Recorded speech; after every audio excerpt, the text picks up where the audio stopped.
സത്യം പറഞ്ഞാൽ ഇതിനെക്കുറിച്ച് ധാരണയില്ലെന്ന്. രാഹുൽ ഗാന്ധിക്ക് ഒരു ധാരണയില്ല. അദ്ദേഹത്തിന് വടക്കേ ഇന്ത്യയിലെ ഇതിനെ ആകെ അട്ടിമറിക്കുന്ന പരിപാടിയാണെന്നത്. അപ്പൊ ഇത് മനഃപൂർവ്വം എന്ന് വെച്ചാൽ മനഃപൂർവ്വമില്ല, വിവരമില്ലാത്തതുകൊണ്ടാണ്. ഈ പുറത്ത് തെലങ്കാനയിലും കർണാടകത്തിലും ഒക്കെ നടപ്പാക്കിയത് കേരളത്തിന്റെ സാഹചര്യം കണക്കാക്കാതെ ഇങ്ങോട്ട് അപ്ലൈ ചെയ്യാണ്. ഞാൻ വിചാരിച്ചു ഇദ്ദേഹം 25 ലക്ഷത്തിന്റെ ഇൻഷുറൻസ് പറഞ്ഞ ആള് ഒരു 5000 രൂപ പ്രഖ്യാപിക്കുന്ന. എന്ത് ഈ 3000 നിർത്തിക്കളഞ്ഞെന്നുള്ളതാണ്. കാരണം ഇത് പറഞ്ഞാൽ ആരും വിശ്വസിക്കൂല എന്നൊരു തോന്നൽ വന്നുകൊണ്ടായിരിക്കും കേട്ടോ ഈ 3000 നിർത്തിക്കളഞ്ഞത്. ഇത് സമചിത്തയുടെ പക്വതയുടെ മനസ്സിലാക്കാൻ കഴിവില്ലാത്ത ഒരു നേതാവാണ് രാഹുൽ ഗാന്ധി. അല്ലെങ്കിൽ ഇവിടെ വന്നിട്ട് ഏത് പാർട്ടിയെ കുറിച്ചാ പറയണേ? 2004 മുഴുവൻ കോൺഗ്രസ്സുകാരെയും ഇവിടെ തോൽപ്പിച്ച ശേഷം ഡൽഹി ചെന്നിട്ട് അടുത്ത ആഴ്ച അൺകണ്ടീഷണൽ ആയിട്ട് BJPയെ മാറ്റി നിർത്താൻ വേണ്ടി കോൺഗ്രസിന് പിന്തുണ പ്രഖ്യാപിച്ചതാ ഈ പാർട്ടി. ഇത് കോൺഗ്രസ്സുകാരെ വിട്ടുകളഞ്ഞെന്നുള്ളതാണ് യാഥാർത്ഥ്യം. 30 സെക്കൻഡിൽ 300 വീടുണ്ടാക്കിയ ആൾക്ക് സ്വാഭാവികമായിട്ടും 5 ഗ്യാരണ്ടി ഒക്കെ ചുമ്മാ പറയാൻ പറ്റും. CPIM കേന്ദ്ര കമ്മിറ്റി അംഗം മുൻ ധനമന്ത്രി ഡോക്ടർ TM തോമസ് ഐസക്, മുതിർന്ന മാധ്യമ പ്രവർത്തകൻ KJ ജേക്കബ് എന്നിവരാണ് നമ്മോടൊപ്പം ഉള്ളത്. ആദ്യം ഡോക്ടർ TM തോമസ് ഐസക്, 5 ഉറപ്പുകൾ 5 ഗ്യാരണ്ടീസ് പ്രഖ്യാപിച്ചിട്ടുള്ളത് രാഹുൽ ഗാന്ധിയാണ്. കർണാടകത്തിലെ തെലങ്കാനയ്ക്ക് ശേഷം ഈ ഗ്യാരണ്ടികൾ എങ്ങനെയാണ് നടപ്പാക്കാൻ പോകുന്നത് എന്നുള്ളതാണ് ഏറ്റവും പ്രധാനപ്പെട്ട കാര്യം. ഞാൻ താങ്കളുടെ ശ്രദ്ധയിലേക്കായി അതിൻ്റെ വീഡിയോ ബൈറ്റ് കാണിക്കുന്നു. ആദ്യം എങ്ങനെയാണ് ഒരു കുടുംബത്തിന് 25 ലക്ഷം രൂപ വരെയുള്ള ആരോഗ്യ insurance നടപ്പാക്കാനാവുന്നത്? So we are going to name the new health insurance scheme for Kerala after Oommen Chandy ji. Oommen ചാണ്ടിയുടെ കാലശേഷം കേരളത്തിലെ ആ ഇൻഷുറൻസ് സംഭവത്തിന് അതിന് തകർച്ച സംഭവിച്ചിട്ടുണ്ട്. And that is going to provide 25 lakh rupees of insurance for every household. എങ്ങനെയാണ് 25 ലക്ഷം രൂപയുടെ ഇൻഷുറൻസ് നടപ്പാക്കാനാവുക എന്നാണ് അങ്ങ് പ്രതീക്ഷിക്കുന്നത്? ഇത് ശുദ്ധ അസംബന്ധമാണ്. കാരണം കേരളത്തിൽ ഇപ്പോൾ 5 ലക്ഷം രൂപയുടെ അഷുറൻസ് പദ്ധതി നിലവിലുണ്ട്.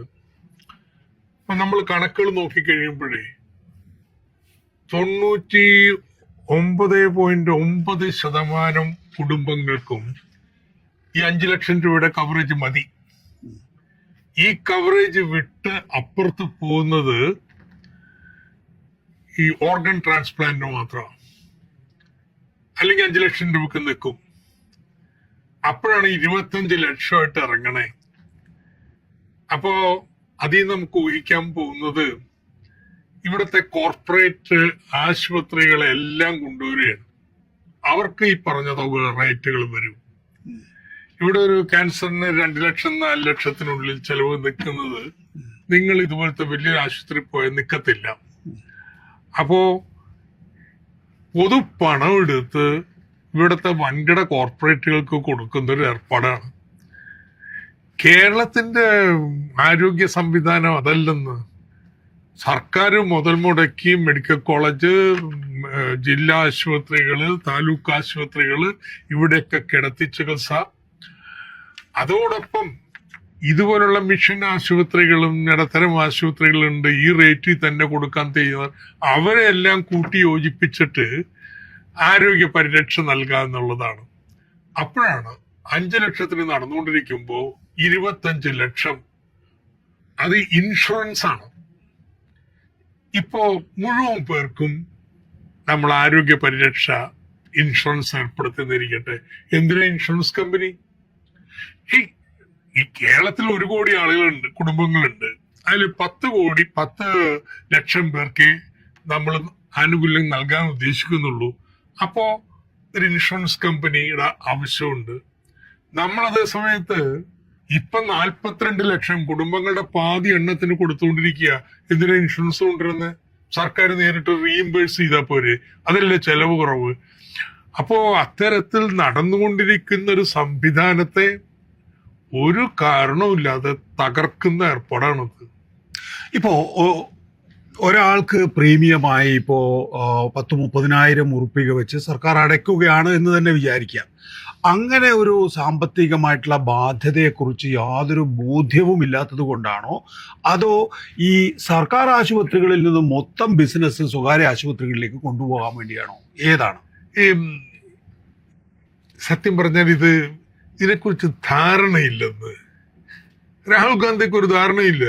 അദ്ദേഹത്തിന് വടക്കേ ഇന്ത്യയിലെ ആശുപത്രികളെ കുറിച്ച് ധാരണയുള്ളൂ. കേരളത്തിലെ ആരോഗ്യ സംവിധാനം ഇത്ര വിപുലമായിട്ട് എല്ലാ തലങ്ങളിലേക്കും പരന്നു കിടക്കുന്ന ഒന്നാണ് എന്നതിനെ കുറിച്ച് ധാരണയില്ല. യഥാർത്ഥത്തിലെ 2017 ഈ ആയുഷ്മാൻ ഭാരത് വന്നത്. നമ്മുടെ മുഴുവൻ തലവേദന ഈ കേന്ദ്ര സർക്കാർ 10 ലക്ഷം പേർക്ക് ചെറിയ തുക തരും ഒരാൾക്ക് വെച്ച്. കേരളത്തിൽ 10 ലക്ഷം പേർക്ക് വേണ്ടി ഇൻഷുറൻസ് നടപ്പാക്കാൻ പറ്റും. നമ്മൾ 42 ലക്ഷം പേർക്കെങ്കിലും പാതി ആളുകൾക്ക് നൽകുന്നെണ്ണം വേണം. പക്ഷേ എല്ലാം കോർപ്പറേറ്റ് ആശുപത്രികളിൽ ഇതിനുള്ളിൽ കൊണ്ടുവന്നു കഴിഞ്ഞാൽ ആളുകളൊക്കെ അവിടെ പോവുകയും, കാരണം കോർപ്പറേറ്റ് ആശുപത്രിയിൽ സർക്കാരിലെ പണം കൊടുക്കുന്നത്. അതുകൊണ്ട് വളരെ ചർച്ച ചെയ്ത് ഓരോ ഹെൽത്ത് പ്രൊസീജിയറിനുള്ള റേറ്റ് താത്തി വെച്ചു. നമ്മുടെ പൊതു ആശുപത്രിയിലെ ചെലവ് നോക്കി അത് മീറ്റ് ചെയ്യുന്നുണ്ട്. ഇടത്തരം ആശുപത്രികൾക്ക് ആ റേറ്റ് നൽകാൻ പറ്റും, വൻകിട ആശുപത്രികൾക്ക് പറ്റത്തില്ല. പക്ഷെ അവർക്ക് വരാനുള്ള ചോയ്സ് ഉണ്ട്, ആരെയും നമ്മൾ ഒഴിവാക്കുന്നില്ല. അങ്ങനെയാണ് ഇന്ന് ഇന്ത്യ രാജ്യത്ത് ഈ അഷുറൻസ് പ്രോഗ്രാമിന്റെ 80% ചെല്ലുന്നത് നമ്മുടെ ആരോഗ്യ സംവിധാനത്തിലേക്കാണ്. ഇതിനെ ആകെ അട്ടിമറിക്കുന്ന പരിപാടിയാണെന്നത്.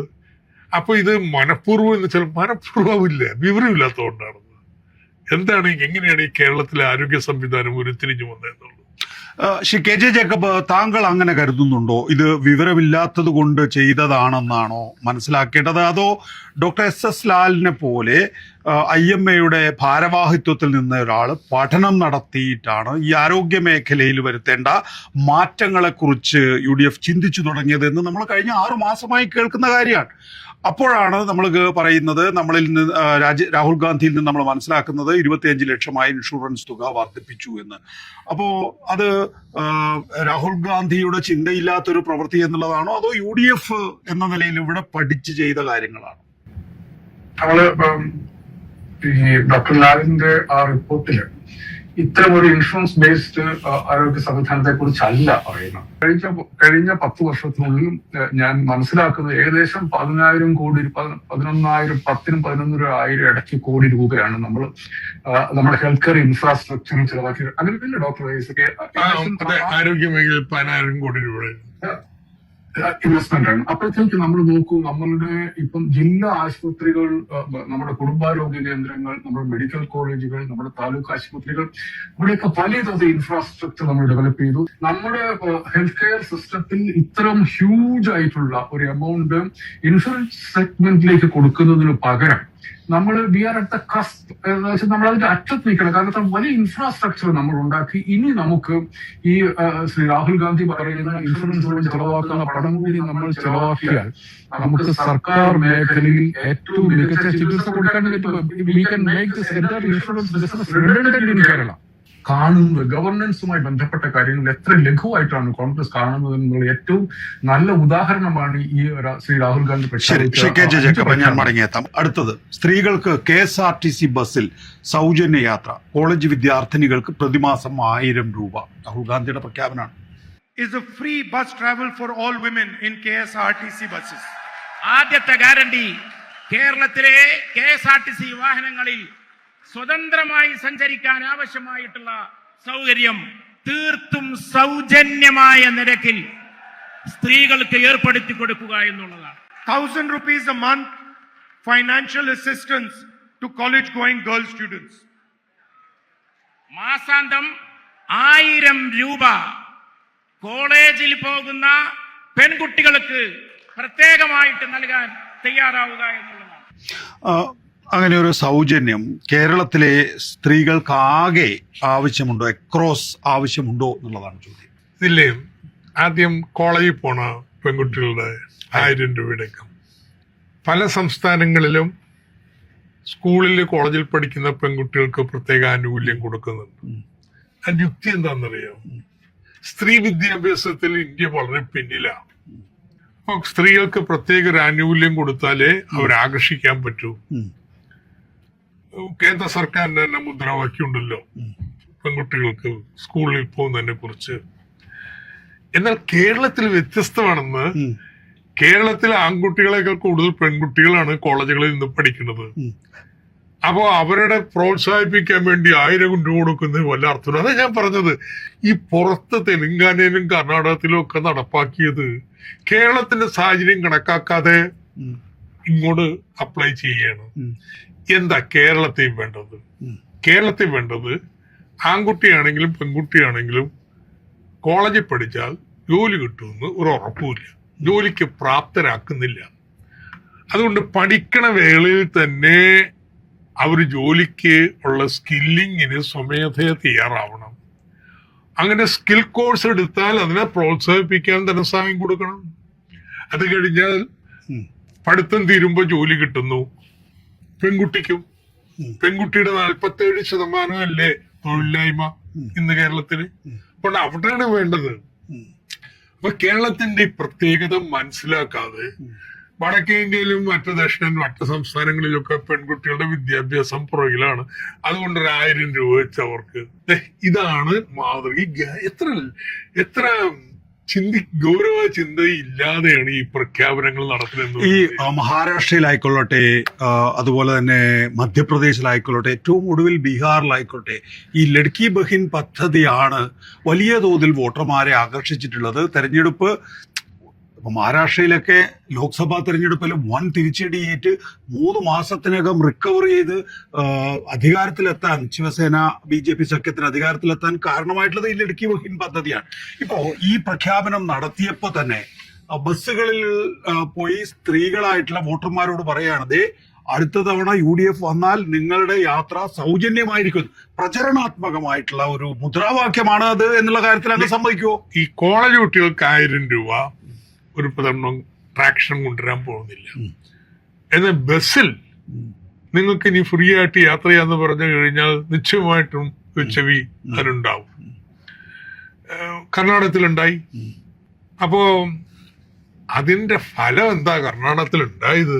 കർണാടകത്തിൽ അവിടുത്തെ ട്രാൻസ്പോർട്ട് കോർപ്പറേഷൻ നാശത്തിലേക്ക് പോയിരിക്കുക. കേരളത്തിലെ KSRTC കഴിഞ്ഞ 10 വർഷമായിട്ട് 12,000 കോടി രൂപ സർക്കാർ ധനസഹായം നൽകിയാണ് പതുക്കെ ഇപ്പൊരു ബ്രേക്ക് ഇവനിലേക്ക്. അക്യുമുലേറ്റഡ് ലോസ് ഒക്കെ അവിടെ കിടക്കുന്നു. വരവും ചെലവ് ഒപ്പിച്ചു പോകുന്ന നിലയിലേക്ക് എത്തുന്നു. ഇതല്ലേ യാഥാർത്ഥ്യം? അവിടെ എങ്ങനെയാണ് പാതി ആളുടെ യാത്രക്കാര് ഫ്രീ ആക്കി കൊടുത്തിട്ടുണ്ടെങ്കിൽ പിന്നെ ആ കോർപ്പറേഷന്റെ ഗതി എന്താവും? അതല്ലെങ്കിൽ സർക്കാർ മുഴുവൻ പണം കൊടുക്കാൻ തയ്യാറാവണം. UDFന്റെ ഭരണകാലത്തെ ട്രാൻസ്പോർട്ട് മന്ത്രിയായിട്ടുള്ള ആര്യാടൻ മുഹമ്മദ് പറഞ്ഞത് എല്ലാവരിൽ നിന്നും പണം വാങ്ങിയിട്ടും അത് നടത്താൻ അവർക്ക് സാധിക്കുന്നില്ല. അടച്ചുപൂട്ടലിന്റെ വക്കിലാണ് KSRTC. അവിടെ നിന്നാണ് ഇത്രയും കൊണ്ടുവന്നത്. അത് ചെറിയ പരിപാടിയല്ല. വരുമാനം വർദ്ധിപ്പിക്കാൻ വേണ്ടി എന്തൊക്കെ ചെയ്യാം. അൺഎക്കണോമിക് ആയിട്ടുള്ള ചില റൂട്ടുകൾ വേണ്ടെന്ന് വെക്കുന്നു. അതൊക്കെ ചില പ്രയാസങ്ങൾ ഉണ്ടാക്കിയിട്ടുണ്ട്. അതുപോലെ തന്നെ സാധാരണ റൂട്ട് വിട്ടിട്ടുള്ള സ്പെഷ്യൽ ആവശ്യങ്ങൾക്ക് വേണ്ടി വണ്ടി കൊടുക്കുന്നു. ടിക്കറ്റേതര വരുമാനം വർദ്ധിപ്പിക്കാനുള്ള ഏർപ്പാട് ചെയ്യുന്നു. ഇങ്ങനെ ചെയ്തൊരു 13 കോടിയിലേക്ക് എത്തിച്ചിരിക്കുക. അപ്പോഴാണ് പാതി പേരുടെ ഈ ടിക്കറ്റ് വേണ്ട എന്ന് പറഞ്ഞു കഴിഞ്ഞാൽ KSRTCയുടെ ഗതി എന്തായിത്തീരുമെന്ന്.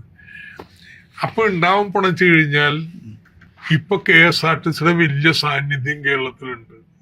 ഫലത്തിലെ സാന്നിധ്യം കുറയാൻ പോയ കാരണം ഇത് ഓടിക്കാൻ കഴിയില്ല, നടത്തിക്കൊണ്ടുപോകാൻ കഴിയില്ല.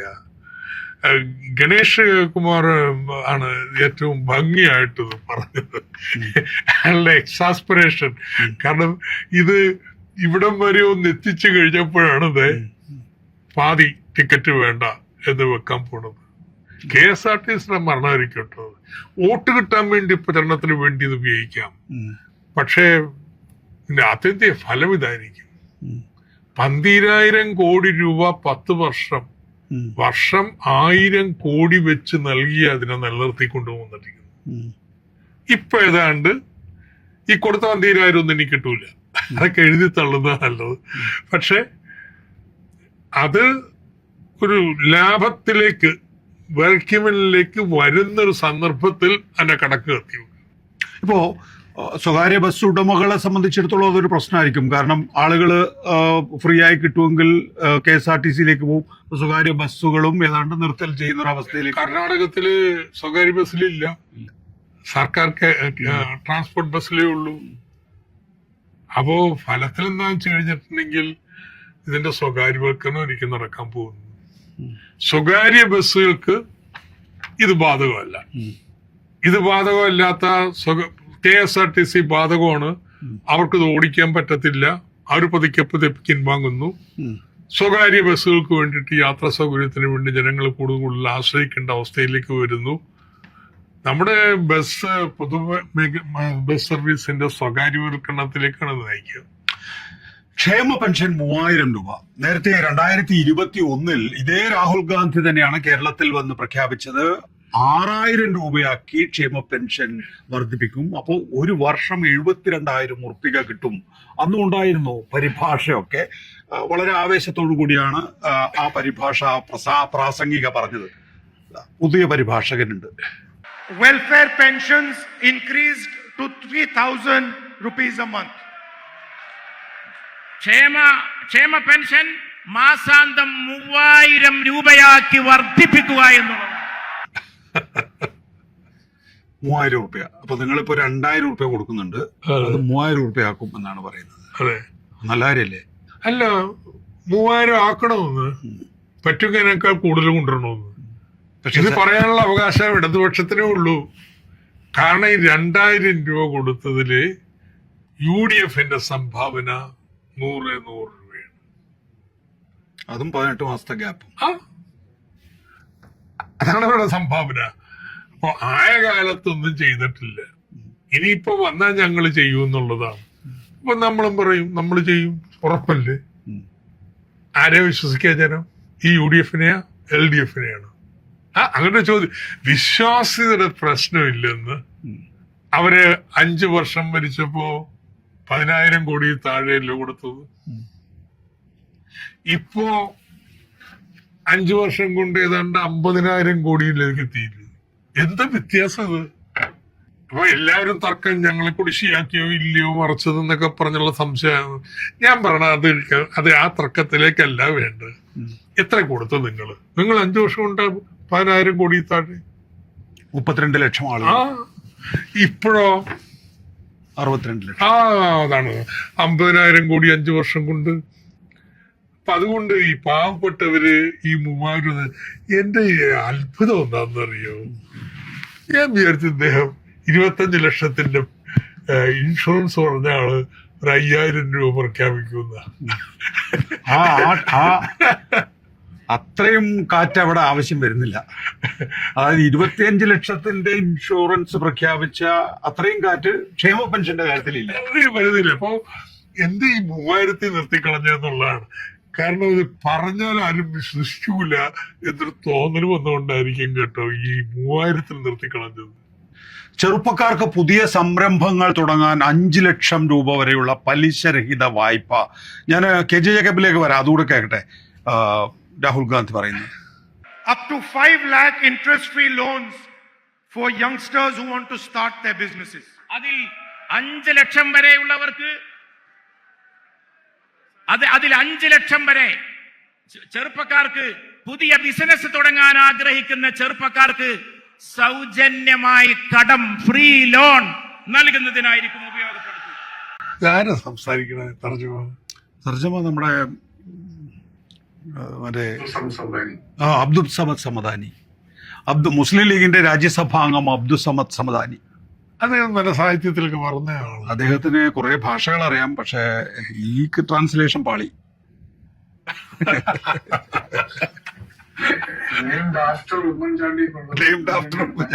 മരണശേഷം എന്നൊക്കെ പറഞ്ഞാണ്. അത് സാറല്ല, അതൊക്കെ തെറ്റാ. ഒന്ന് എത്ര പേർക്കെന്ന് പറഞ്ഞിട്ടില്ല. യുവാക്കൾക്ക് കൊടുക്കുന്നല്ലേ ഉള്ളൂ. ഒരാളായാലും യുവാവാക്കണം, അല്ല രണ്ടുപേരും വേണം, രണ്ടുപേരും യുവാക്കൾ. ഇതൊക്കെയാണ് ഈ ഗ്യാരണ്ടിയുടെ വാചകടിയുടെ പ്രത്യേകത. എത്ര പേർക്ക് ഇല്ല. ഇനി ഇപ്പൊ നിലവിലുള്ള സബ്വെൻഷനുള്ള വായ്പകളുണ്ട്, അതിന്റെ ബാക്കിയുള്ളത് കൂടി സർക്കാർ ഏറ്റെടുക്കുകയാണോ? നൽകേണ്ടതാണെന്ന്. ഇൻട്രസ്റ്റ് സബ്വെൻഷനൊക്കെ നൽകേണ്ടതാണ്. ഇപ്പോ കുടുംബശ്രീക്ക് സർക്കാരിൽ നിന്ന് കിട്ടുന്ന അല്ലെങ്കിൽ പബ്ലിക് സെക്ടർ ബാങ്കിൽ നിന്ന് എടുക്കുന്ന വായ്പകള് 4% പലിശരഹിത വായ്പയാണ്, പലിശരഹിത വായ്പ. അപ്പൊ ഇൻട്രസ്റ്റ് പലിശ നൽകുന്ന ഏർപ്പാടും സംരംഭകർക്കുണ്ട്. കുടുംബശ്രീയുടെ സംരംഭം ആരംഭിച്ചു കഴിഞ്ഞാൽ ഇൻട്രസ്റ്റ് സബ്വെൻഷൻ ഉണ്ട്, പാതി ഇൻട്രസ്റ്റ് എടുക്കുന്നു. അപ്പൊ നിലവിലുള്ളതാണ്. ഇത് വിപുലപ്പെടുത്തേണ്ട തർക്കമൊന്നുമില്ല, വിപുലപ്പെടുത്തേണ്ടതാണ്. ഇതിന്റെ ആകെ ആക്ഷേപം വെച്ച് കഴിഞ്ഞാൽ എത്ര പേർക്ക് കൊടുക്കും എന്ന് പറഞ്ഞിട്ടില്ലെന്നുള്ളതുകൊണ്ട് കൊടുക്കേണ്ടത് തന്നെ. നമ്മുടെ യുവ ഇന്നോവേറ്റേഴ്സ് ആയിട്ടുള്ള സ്റ്റാർട്ടപ്പുകൾ, സംരംഭകര്, അവർക്കൊക്കെ നമ്മൾ സബ്സിഡൈസ്ഡ് ആയിട്ടുള്ള വായ്പകൾ നൽകാൻ പറ്റണം. അതിനെക്കുറിച്ച് തർക്കമൊന്നുമില്ല. പക്ഷെ ഇങ്ങനൊരു പ്രഖ്യാപനം നടത്തുമ്പോ എത്ര പേർക്ക് എന്നുള്ള പറയാൻ പറ്റണ്ടേ? അല്ലാതെ ഒരു പ്രസ്ഥാനം നടത്തിയിട്ട് എന്താ കാര്യം? എല്ലാ യുവാക്കൾക്കും എന്നാണെങ്കിൽ എല്ലാ യുവാക്കൾ ചോദിക്കുന്നവർക്കും കൊടുക്കൂ. പലിശരഹിത വായ്പയാണെങ്കിൽ ഞാൻ ചെറുപ്പക്കാരനായിരുന്നെങ്കിൽ അത് തന്നെ പ്രശ്നം, അത് തന്നെ പ്രശ്നം. അപ്പൊ ഇതിന്റെ നിബന്ധനകൾ ഉണ്ടാവണം. അതിന്റെ പ്രോസസ്, ഡ്യൂ പ്രോസസ് ഉണ്ടാവും. പക്ഷെ പിന്നീട് പറയുമായിരിക്കും. പക്ഷെ എത്ര പേർക്കെങ്കിലും എന്ന് പറയേണ്ടതാണ്. വർഷം തോറും 1000 സംരംഭകർക്ക് അല്ലെങ്കിൽ 10,000 സംരംഭകർക്ക് പലിശരഹിത 5 ലക്ഷം രൂപ വെച്ച് വായ്പ നൽകും എന്ന് പറഞ്ഞാൽ അത് വിശ്വസനീയമാണ്. ഇതങ്ങനെ ഇല്ലാത്തടത്തോളം കാലം എന്ത് വിശ്വാസനീയതിനുള്ളത്? ശ്രീ കെ ജെ ജേക്കബ്, ഈ മോദി ഗ്യാരണ്ടി, വെൽഫെയർ ഗ്യാരണ്ടികൾ ഇങ്ങനെ രണ്ടായി തിരിഞ്ഞു നിൽക്കുകയാണല്ലോ. ഈ ഒരു മത്സരം തന്നെയാണ് സംസ്ഥാന നിയമസഭാ തെരഞ്ഞെടുപ്പുകളിൽ നമ്മൾ വടക്കേ ഇന്ത്യയിലും പിന്നീട് ദക്ഷിണേന്ത്യയിലും ഒക്കെ കണ്ടിട്ടുള്ളത്. കേരളത്തിലേക്കും അത് വരികയാണോ? ഇപ്പൊ ഐസക്കിന്റെ നേതൃത്വത്തിലാണ് പ്രകടന പത്രിക തയ്യാറാക്കുന്നത്. ഐസക് അതേക്കുറിച്ച് ഒന്നും മിണ്ടുന്നില്ല ഇപ്പോ. പക്ഷേ ആ നിലയിലുള്ള ഒരു യുദ്ധമായിരിക്കും ഈ നിയമസഭാ തെരഞ്ഞെടുപ്പിൽ നമ്മൾ കാണുക. അതിനുള്ള സാധ്യത ഞാൻ കാണുന്നില്ല. കാരണം ഡോക്ടർ ഐസക് പറഞ്ഞതുപോലെ നമ്മൾ സ്പെസിഫിക്സിന്റെയും പിന്നെ ക്രെഡിബിലിറ്റിയുടെ ഒക്കെ ഒരു പ്രശ്നം ഉണ്ടല്ലോ. എന്തെങ്കിലും വിളിച്ചു പറഞ്ഞാൽ പോരല്ലോ, കാര്യങ്ങൾ നടക്കുന്ന കാര്യമല്ലേ പറയാൻ വേണ്ടി പറ്റും. ഇതിനകത്ത് ഞാൻ കാണുന്ന ഒരു പ്രശ്നം എന്ന് വെച്ചിട്ടുണ്ടെങ്കിൽ ഈ ശ്രീ സതീശൻ അദ്ദേഹത്തിന്റെ പുതുയുഗയാത്ര തുടങ്ങുമ്പോൾ ഈ ഒന്ന് ആരോഗ്യവുമായി ബന്ധപ്പെട്ട ഒരു രേഖ പുറത്തിറക്കി, അത് കഴിഞ്ഞ് തൃശ്ശൂർ വെച്ച് എഡ്യൂക്കേഷനുമായിട്ട് ബന്ധപ്പെട്ട ഒരു രേഖ പുറത്തിറക്കി. എന്നിട്ട് അദ്ദേഹം പറഞ്ഞുകൊണ്ടിരുന്നത് തിരുവനന്തപുരത്ത് എത്തുമ്പോഴത്തേക്കും കേരളത്തെ മൊത്തമായി പുനഃസംഘടിപ്പിക്കാൻ ആവശ്യമായിട്ടുള്ള പലതരം പദ്ധതികൾ വരും എന്നുള്ളതാണ്. പക്ഷെ നമ്മൾ പിന്നെ ഒന്നും കണ്ടില്ല. ഈ നോഷണൽ, അതായത് പറഞ്ഞു നിൽക്കാൻ വേണ്ടിയിട്ട് എന്തെങ്കിലുമൊക്കെ പറയുന്ന ഒരു അവസ്ഥയിലേക്ക് UDF മാറിയിട്ടുണ്ടെന്നുള്ളതാണ് ഞാൻ കാണുന്നത്. അത് നമ്മൾ വയനാട്ടിൽ നമ്മളത് കാണുന്നുണ്ട്. ഈ ഒരു ഗവർണൻസുമായി ബന്ധപ്പെട്ട സോളിഡ് ആയിട്ടുള്ള കാര്യങ്ങളിൽ മനുഷ്യരോട് അവർക്ക് വിശ്വസിക്കാൻ പറ്റുന്ന കാര്യങ്ങൾ പറയുന്ന കാര്യത്തിൽ UDFന് യാതൊരു താല്പര്യവും ഇല്ലാത്തതുപോലെയാണ്. അതാണ് നമ്മൾ ഇവിടെ ശ്രീ കെ ജെ ജേക്കബ്, ഇപ്പോ PD സതീശൻ താങ്കൾ പറഞ്ഞ ചില പ്രഖ്യാപനങ്ങൾ പാതി വഴി നിർത്തുകയും ബാക്കിയുള്ളത് സസ്പെൻസ് ആണ് എന്ന് പറയുകയും ചെയ്യുന്നതാണ് നമ്മൾ കണ്ടിട്ടുള്ളത്. ആ സസ്പെൻസിന്റെ പൂർത്തീകരണമാണ് രാഹുൽ ഗാന്ധിയുടെ ഈ പ്രഖ്യാപനങ്ങളിൽ എത്തി നിൽക്കുന്നത്. ഇവിടെ LDF പഠന കോൺഗ്രസ് നടത്തിയിട്ടാണ് പ്രകടന പത്രിക തയ്യാറാക്കുന്നത്. മാത്രമല്ല LDFന്റെ പ്രകടന പത്രികയുടെ സ്ട്രൈക്ക് റേറ്റ് എന്ന് പറയുന്നത് 98% മുകളിലുമാണ്. UDF അങ്ങനെ ഒരു സ്ട്രൈക്ക് റേറ്റ് ഒന്നും പ്രകടന പത്രികയുടെ കാര്യത്തിൽ പാലിക്കാറില്ല. പ്രകടന പത്രിക തെരഞ്ഞെടുപ്പിലെ ഒരു ജുംല ആയിട്ട് തന്നെയാണ് UDF കണ്ടിട്ടുള്ളത്. ആ നിലയിൽ മുൻപ് MM ഹസൻ എന്ന UDF കൺവീനർ ചില കാര്യങ്ങൾ പറയുകയും ചെയ്തിട്ടുണ്ട്. അപ്പൊ ഇത് ഒരു പഠനം അർഹിക്കാത്ത ഒരു മേഖലയാണോ ഈ പ്രകടന പത്രിക എന്ന് പറയുന്നത്? അങ്ങനെയല്ല, അത് ഒരിക്കലും ആയിരിക്കരുത്. പക്ഷെ അതാണ് ഞാൻ ഈ വയനാടുമായി ബന്ധപ്പെട്ട് കോൺഗ്രസ് UDF നേതാക്കന്മാരെ കുറിച്ച് അവരോട് സംസാരിക്കാൻ ഞാൻ പറയുന്നത്, സർക്കാരുകൾക്ക് പലപ്പോഴും പിഴവുകൾ പറ്റാറുണ്ട്. പക്ഷെ പ്രതിപക്ഷം ഡിഫെൻസീവായി പോകുന്ന സന്ദർഭങ്ങൾ ഉണ്ടാവാറില്ല. സർക്കാർ പലപ്പോഴും ഡിഫെൻസീവ് ആവും, പക്ഷെ പ്രതിപക്ഷം ഡിഫെൻസീവ് ആകുന്ന സന്ദർഭങ്ങൾ ഉണ്ടാവാറില്ല. പക്ഷെ കേരളത്തിൽ നമ്മളിപ്പോ കാണുന്നത് പ്രതിപക്ഷം ഡിഫെൻസീവ് ആകുന്നതാണ് ഒട്ടേറെ കാര്യങ്ങളിൽ. വയനാടിന്റെ കാര്യം ഏറ്റവും പ്രധാനമായിട്ടുള്ളത് തറക്കല്ലിട്ടിട്ട് വീട്ടിൽ പോലും അവർക്ക് ഒരു കല്ലും കൂടി വെക്കാൻ വേണ്ടി പറ്റുന്നില്ല. ഞങ്ങൾ പദ്ധതികൾ പ്രഖ്യാപിച്ചപ്പം ശ്രീ ഡോക്ടർ ലാലിന്റെ നേതൃത്വത്തിലുണ്ടാകുന്ന ഡോക്യുമെന്റിൽ പോലും ഇപ്പോൾ സർക്കാരിലുള്ള ചില ഗ്യാപ്പുകൾ ഫില്ല് ചെയ്യും എന്നുള്ളതല്ലാതെ നമ്മൾ ഇതിനെ പുനഃസംഘടിപ്പിക്കുന്ന തരത്തിലുള്ള ഒന്നും നമ്മൾ കണ്ടില്ല. എഡ്യൂക്കേഷൻ രേഖയിൽ കണ്ടില്ല. അദ്ദേഹം കേരളത്തിന് വേണ്ടി പറയുമെന്ന് പറഞ്ഞ സർപ്രൈസ് പ്രഖ്യാപനം ഒന്നും വരുന്നില്ല. എന്ന് വെച്ചാൽ ഇതിനകത്ത് രണ്ട് പ്രശ്നങ്ങളുണ്ട്. ഒന്ന്, ഇതിന്റെ അകത്തേക്ക് ഒരു തോട്ട് കടക്കുന്നില്ല. ഇത് ചിന്തിച്ചിട്ട് ചെയ്യേണ്ടതാണ് എന്നുള്ള കാര്യം UDF മറന്നുപോയിരിക്കുന്നു. നമ്മളിത് അതാണ് നമ്മൾ കണ്ടിരിക്കുന്നത്. എന്തെങ്കിലും വിളിച്ചു പറയുക എന്നുള്ള അവസ്ഥയിലാണ് നമ്മളിപ്പോൾ UDF കാണുന്നത്. അവർ കുറെ കൂടെ ഉത്തരവാദിത്ത പ്രതിപക്ഷത്താണെങ്കിൽ പോലും കുറച്ചുകൂടെ ഉത്തരവാദിത്വം അവർ കാണിക്കേണ്ടതുണ്ട്. കേരളത്തിന്റെ പ്രത്യേകമായ പ്രശ്നങ്ങൾ ഐഡന്റിഫൈ ചെയ്യാനും അതിന്റെ പരിഹാരങ്ങൾ കാണാനും അതിനുള്ള പ്രായോഗികമായ കാര്യങ്ങൾ കാണാനുമുള്ള കമ്മിറ്റ്മെന്റിന്റെ കുറവാണ് UDFന്റെ ഈ പ്രസ്താവന ഗ്യാരണ്ടി. ഡോക്ടർ ഐസക്, രാജ്യം അത്ഭുതത്തോടെ നോക്കുന്ന ഒരു പുതിയ മാതൃക UDF കൊണ്ടുവരും, ന്യൂ കേരള.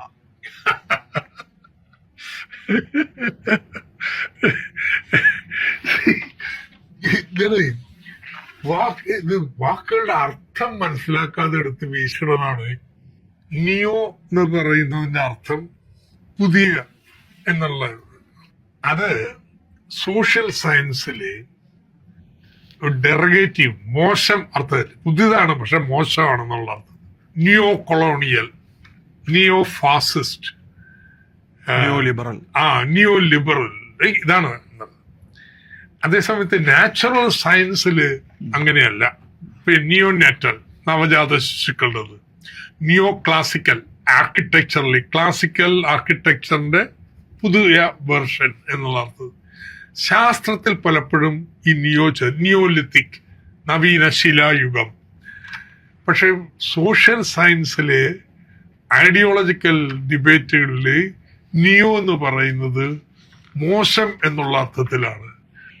നല്ല അർത്ഥത്തിൽ, നല്ലതെന്നുള്ള അർത്ഥത്തിൽ പറഞ്ഞെങ്കിൽ പോസ്റ്റ് ഉപയോഗിക്കാം. Post colonial, post Marxist, post ചേർത്താണ് പോസ്റ്റ് മോഡേണിസം.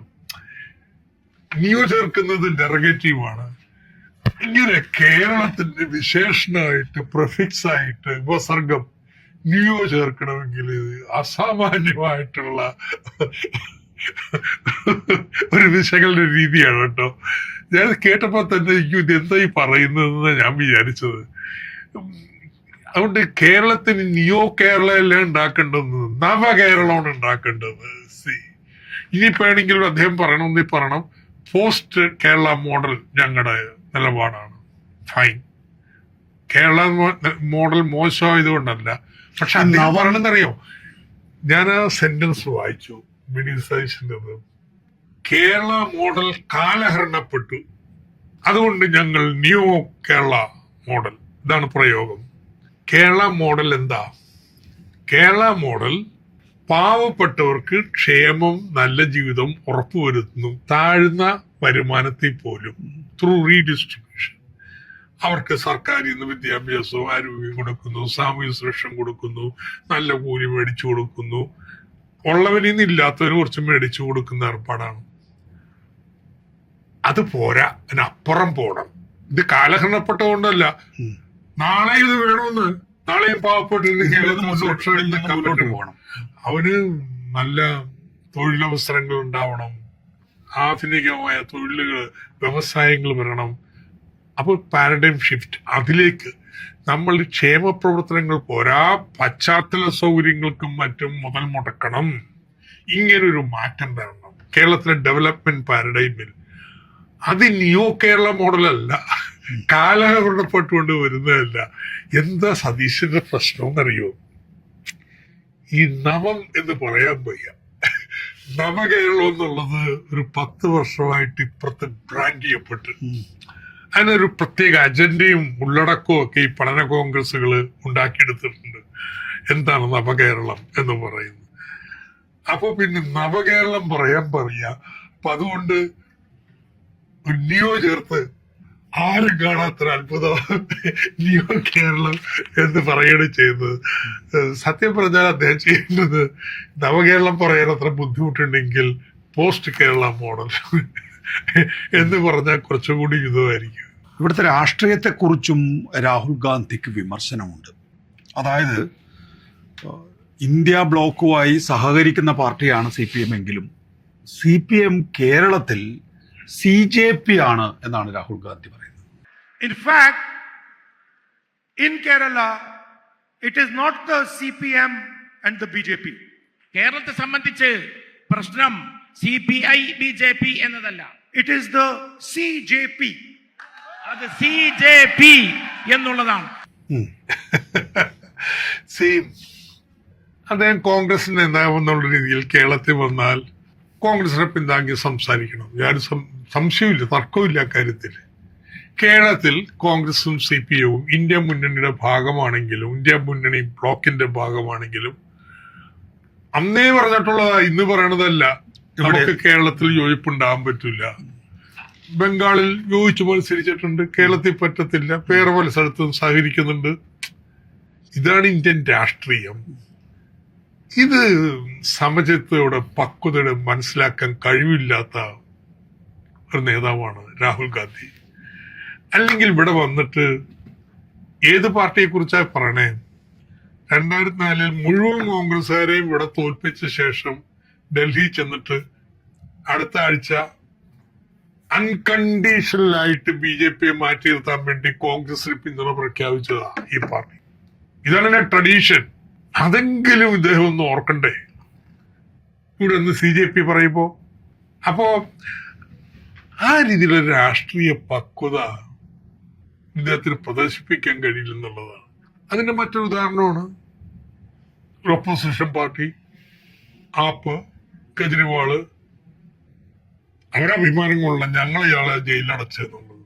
ഞങ്ങളെ ജയിലിലടച്ചത് മാത്രമല്ല, ഞങ്ങളാണ് തോൽപ്പിച്ചത്.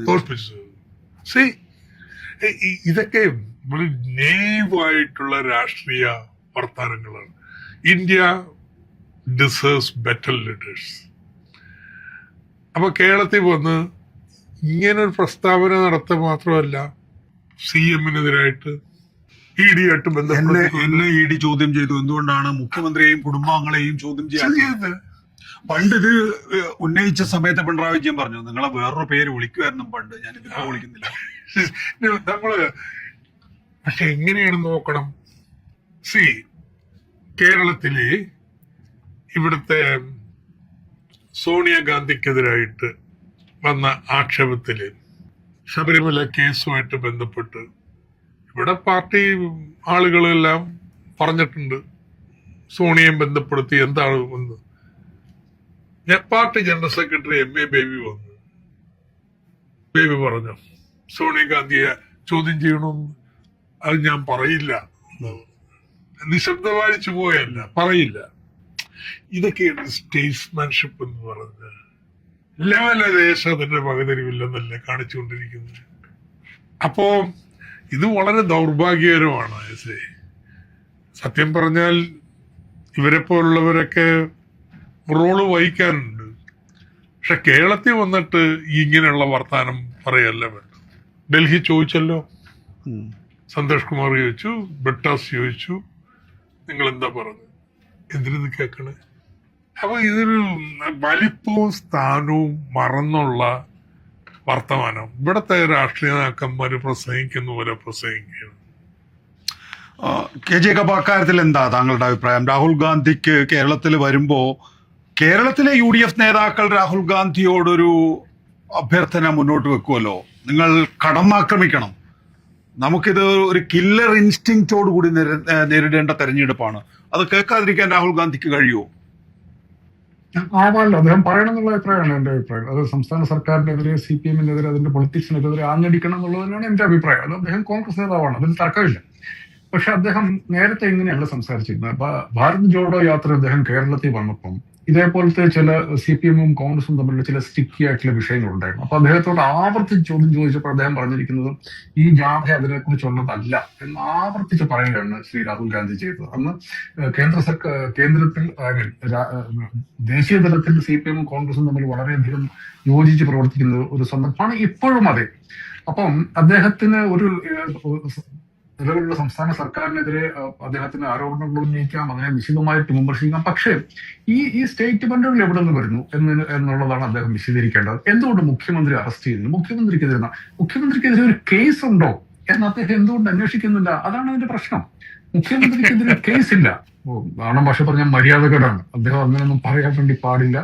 അദ്ദേഹം ഈ രാജ്യത്തെ ഏറ്റവും വലിയ രാഷ്ട്രീയ കക്ഷിയുടെ നേതാവാണ്, ഇന്ത്യ ബ്ലോക്കിന്റെ നേതാവാണ്. അദ്ദേഹം വസ്തുതാപരമല്ലാതെ രാഷ്ട്രീയ എതിരാളികളെ കടന്നാക്രമിക്കുന്നത് സങ്കടകരമായ, ദൗർഭാഗ്യകരമായ കാര്യമാണ്, ചെയ്യാൻ പാടില്ല.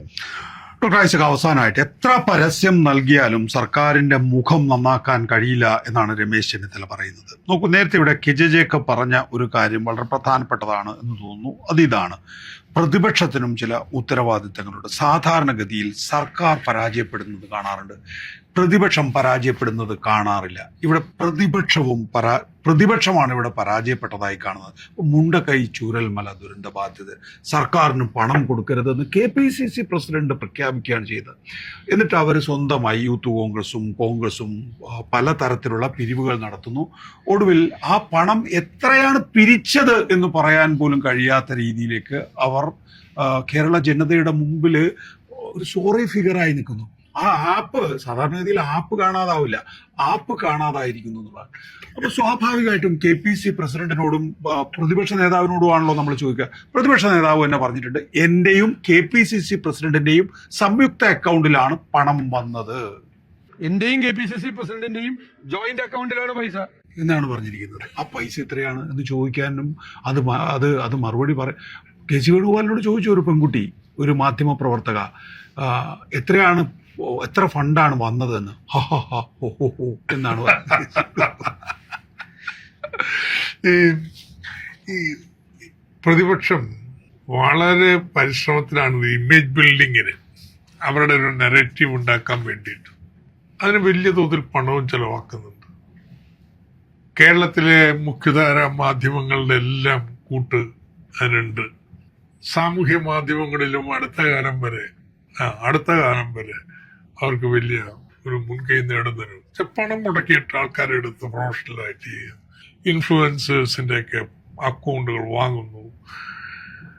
അപ്പോൾ അങ്ങനെ ഒരു നെറേറ്റീവ് അവരുടെ ചെയ്തികളേക്കാൾ സർക്കാരിനെ മുഴുവൻ താറടിക്കാൻ വേണ്ടിയിട്ടായിരുന്നു ആണ് ചെയ്തുകൊണ്ടിരുന്നത്. ശുദ്ധ നുണകളങ്ങ് പ്രചരിപ്പിക്കുക എന്നുള്ളതാണ്. അത് ആവർത്തിച്ച് പറഞ്ഞ് മനുഷ്യന്റെ മനസ്സിൽ അവരുടെ അനുഭവം വ്യത്യസ്തമാണെങ്കിലും മനസ്സിലുണ്ടാവുന്ന ഇമേജ് സർക്കാരിനെതിരായിട്ട് മാറ്റും. ഒരു മാറ്റം ഇപ്പോൾ വന്നിട്ടുണ്ട്. ഇതിനങ്ങ് നേരിടാൻ സർക്കാരും തീരുമാനിച്ചു. അതുകൊണ്ട് മുൻകാലത്തേക്കാൾ പ്രചാരണ പ്രവർത്തനങ്ങൾക്ക് പ്രാമുഖ്യം നൽകിയിട്ടുണ്ട്. ഇനി പത്രങ്ങളിൽ പരസ്യമെങ്കിൽ പരസ്യം, ഇനി പരസ്യമല്ലാത്ത രീതിയിലുള്ള പുതിയ പ്രചരണ രീതികൾ. അപ്പൊ സർക്കാരും ഇതൊരു ബാറ്റിലാണ് ഇമേജിനെ സംബന്ധിച്ചുള്ളത്. അങ്ങനെ നേരിട്ടപ്പോൾ പൊളിഞ്ഞെന്ന് ഈ പൊയ്മുഖം അങ്ങ് വീണു തുടങ്ങിയിരിക്കുകയാണ്. അതാണ് ഇവരുടെ ഏറ്റവും വലിയ പ്രശ്നം. ഒന്ന്, ഈ ഒരു കാലത്തും, ഒരു സർക്കാരിന്റെ കാലത്തും ഈ ഫിനിഷിംഗ് എന്ന് പറഞ്ഞിട്ടുണ്ടല്ലോ, അവസാനത്തെ ലാസ്റ്റ് മൈൽ, ഇതുപോലൊരു അനുഭവമില്ല. എത്ര പ്രൊജക്റ്റുകളാണ് ഓരോന്നായിട്ട് വരുന്നത്. അപ്പം അതിൻ്റെയൊക്കെ പ്രചാരണം, പരസ്യം, ഇതെല്ലാം വരുന്നു. ഈ സർക്കാരിനെ കുറിച്ച് അവരുണ്ടാക്കിയിട്ടുള്ള ഒരു നെറേറ്റീവ് പൊളിഞ്ഞു എന്നുള്ള യാതൊരു സംശയമില്ല. ഇപ്പം മാധ്യമങ്ങൾ പലരും സർവേകൾ നടത്തിയിട്ടുണ്ട്. ഏത് സർവേയിലാണ് സർക്കാർ മോശമായിരിക്കുന്നത്? എവിടെ 165 ദിവസവും സർക്കാരിനെതിരെ പറയുന്ന മാധ്യമങ്ങൾ നടത്തു പോലും ആ നെറേറ്റീവ് പോയി. ഷിപ്പ് ഉണ്ടായിക്കൊണ്ടിരിക്കണമെന്ന് അറിയാം. സർക്കാരിന്റെ ഇമേജ് നമ്മൾ ശരിയായിട്ട് പറയുന്നത് മാത്രമല്ല, വലിയ കടന്നാക്രമണം അങ്ങോട്ട്. ഈ പൊയ്മുഖങ്ങൾ ആകെ വീണുകൊണ്ടിരിക്കുക. ചുരമല തന്നെ എന്നീ പണം കല്ല് എപ്പോഴാ വെച്ച് കല്ലിന്റെ മുകളില് ഇതൊക്കെ ഒന്നിനു പുറകെ ഒന്നായിട്ട് അവരുടെ നെറേറ്റീവ്സ് പൊളിയാണ് തുറന്നു കാണിക്കുന്നത്. പക്ഷെ ഇതൊരു അത്ഭുതമല്ലേ? നമ്മളൊരു ഉത്തരവാദപ്പെട്ട രാഷ്ട്രീയ പാർട്ടിയല്ലേ? നമ്മൾ പിരിച്ച പണം എത്ര എന്ന് പറയേണ്ട ഒരു ബാധ്യത അതിന് കഴിയുന്നില്ല എന്ന് പറയുമ്പോൾ ആ പണം മോഷണം പോയി എന്നാണോ കാണുന്നത്? പക്ഷെ പബ്ലിക് കോസിന് വേണ്ടിയിട്ട് പിരിച്ച പണം, അത് ഇപ്പൊ സതീശൻ പറഞ്ഞ പോലെ ഇവിടെ ജോയിന്റ് അക്കൗണ്ടിൽ ഇട്ടിരുന്ന പണം, ആ പണത്തിന് എന്ത് സംഭവിച്ചു? എത്രയാണ് ആ പണം? അത് മാത്രം പറയാം. അതെങ്ങനെ പറയണ്ടേ? എത്ര പണമാണ് പിരിച്ചത്? ഇങ്ങനെയുള്ളൊരു സെറ്റ് സർക്കാരിനെ ഭരിക്കാൻ വന്നാൽ എങ്ങനെ ഇരിക്കും എന്ന് ന്യായമായിട്ട് ആൾക്കാർ ചിന്തിക്കത്തില്ലേ? സോ ഇപ്പൊ നമ്മുടെ ഈ കേരളത്തിലെ ബാറ്റിൽ ഫോർ ഇമേജസ് അതില് ഒരു പുതിയ ഘട്ടത്തിലേക്ക് കിടക്കുകയാണ്. സർക്കാരിന്റെ ഇമേജ് സംരക്ഷിക്കുകയല്ല, അതിപ്പോ എസ്റ്റാബ്ലിഷ്ഡ് ആണ്, ഇവരെന്ത് പറഞ്ഞാലും. ബട്ട് ഇവരുടെ പൊയ്മുഖങ്ങള് പൊളിഞ്ഞു വീണു തുടങ്ങി. ഇപ്പൊ ഗ്യാരണ്ടി നമ്മൾ ചർച്ച ചെയ്യുന്നു. എത്ര കൊള്ളയാണെന്ന് ഈ പറഞ്ഞു കൂട്ടിയത് മുഴുവനും ഇത് കോൺഗ്രസ്സുകാര് വിട്ടുകളഞ്ഞെന്നുള്ളതാണ് ഈ യാഥാർത്ഥ്യം. 30 സെക്കൻഡിൽ 300 വീടുണ്ടാക്കിയ ആൾക്ക് സ്വാഭാവികമായിട്ടും 5 ഗ്യാരണ്ടിയൊക്കെ ചുമ്മാ പറയാൻ പറ്റും. അല്ല, ഇതിന് ശേഷം സാധാരണ ഞാൻ വെച്ച് പിറ്റേന്ന് മുതൽ പ്രചാരണം എല്ലാവരുടെയും ആര് പ്രസംഗിക്കുന്നു? ഒരു ലേഖനം പോലും ഇല്ല. ലേഖനമില്ല.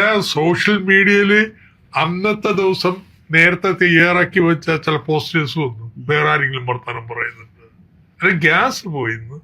അങ്ങനെ എനിക്ക് തോന്നുന്നു പ്രതിപക്ഷം ഒരു ബാക്ക് ഫുട്ടിലേക്ക് മാറിയിട്ടുണ്ട്. Doctor T M Thomas Isaac, KJ Jacob, നന്ദി സഹകരിച്ചത്.